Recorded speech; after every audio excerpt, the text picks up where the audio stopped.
Hello everybody, welcome back to HardReset.Info channel. In today's video, I'll show you how you can easily manage the auto power off settings on your BROTHER DCP-T510W.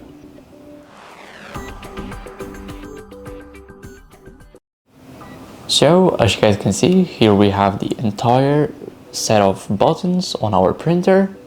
And what we need to do to manage the auto power off settings is basically go to the menu here. Now go over to the general setup and go to ecology.